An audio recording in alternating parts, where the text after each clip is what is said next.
Alright, so good evening everybody. My name is Shikhar. I'm year 1 mechanical engineering major and I do esports. So today I'm going to talk to you guys about esports, my involvement. Hopefully by the end of my presentation you know a little bit more about me, a little bit more about esports, clear up some misconceptions hopefully. So before I start, I just want to give you an introduction about myself. I'm a photographer, filmmaker, true ball player, but more to the point, I'm a freelance esports journalist as well. I'm an esports league admin. I run my own esports website, and I'm also a commentator, which is more commonly called a caster in esports circles. So I have a caster name, it's called Infian Ewok, and that's my Telegram handle as well. So when you hear the word esports, you have some misconceptions that come into your mind. One of the misconceptions is, the events are held in this basement of someone's house with poor equipment. No, that's not true. They're held in massive arenas with giant screens, seating thousands upon thousands of people. This is fairly small. It only holds about 1,000 people, but bigger events have bigger arenas, and it's absolutely crazy. The people are pretty much normal like you and me. They're not unkempt. They are not socially inept. These three guys, pretty okay.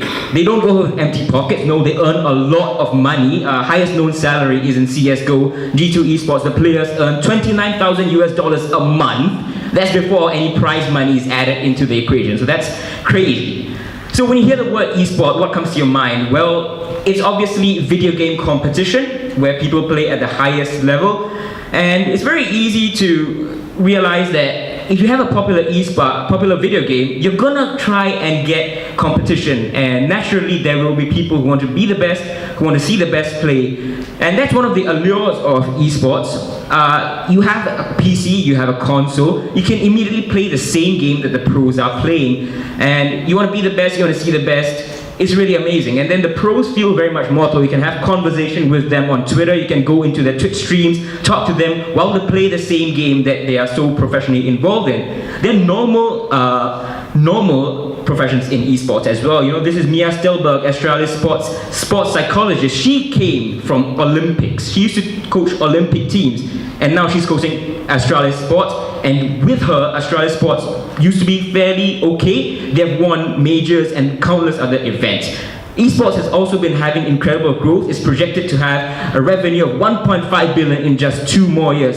So let's compare the prize pools of esports event to ATP and WTA finals. So CSGO majors, 8.75 million, ATP plus WTA finals, 15 million, and the international, one single event, $25.5 million.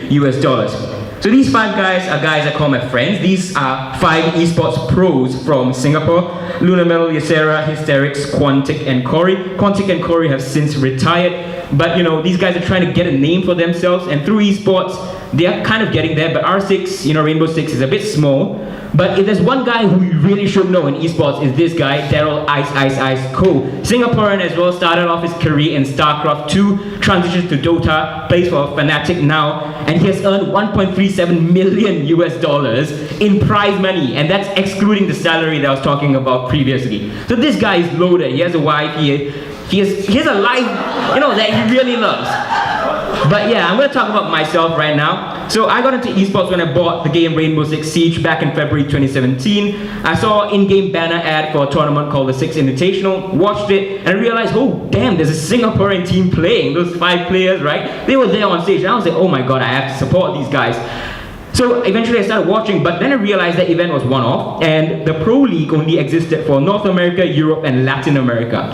Eventually, though, they introduced the Pro League for Asia Pacific, and I could watch my favorite Singaporean team week in, week out, and I was overjoyed. I watched it religiously, became very knowledgeable about the statistics, the strategies they use, and naturally, I began to think, maybe I can do something with it. So when the Invitational 2018 rolled around, the 2nd edition of the event I was talking about, I was looking for the Singaporean team, but there was no stream of the event. So I was like, okay, where is it? I talked to the organizers, they said, well, we have no manpower. So I like public speaking, I like speaking, and I was like, maybe I can volunteer. And they're like, all right, here you go, thrown into the deep end, and I began casting the event I wanted to watch.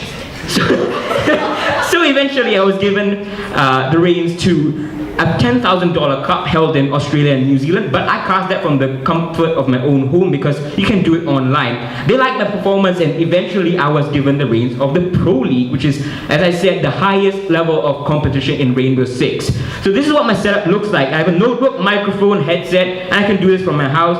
And on my monitor, I'm also playing the part of the producer. I have to switch between scenes, show the information that is needed to be shown. And I'm going to give you guys a little bit of a demo right now, what it sounds like when I'm casting a Rainbow Six game. So hopefully you guys are ready, it will get loud. So 1v3 situation for NVK right here. Ghost is going to push up the stairs. At 1v2 right now, NVK has to catch this mirror on the stairs. He sees, can't land the shot. Finally gets him down. It's a 1v1. Where is Hyper? Hyper must be defusing. He is going for it, and through the hatch, NVK secures that 1v3 clutch. So I hope you like that. And through esports, I've also, faced many challenges and overcome them, such as, because Asia Pacific is so big, you have Japan, Korea, all these different countries, that cultural clashes, time zone clashes, language barriers, and I've learned how to overcome this through the comfort of my own home, behind my computer screen. And it's such a valuable life skill. I mean, I don't know whether I'm going to use it in other places, but it's really, really cool. And eventually I was given the opportunity to fly to Sydney, Australia on an all expenses paid trip to cast an event from the studio over there. So all the teams in Asia Pacific came over to play an offline event, and I was flown there, all expenses paid, to cast it from this studio. And it was an incredible opportunity, and I think it's really, really cool.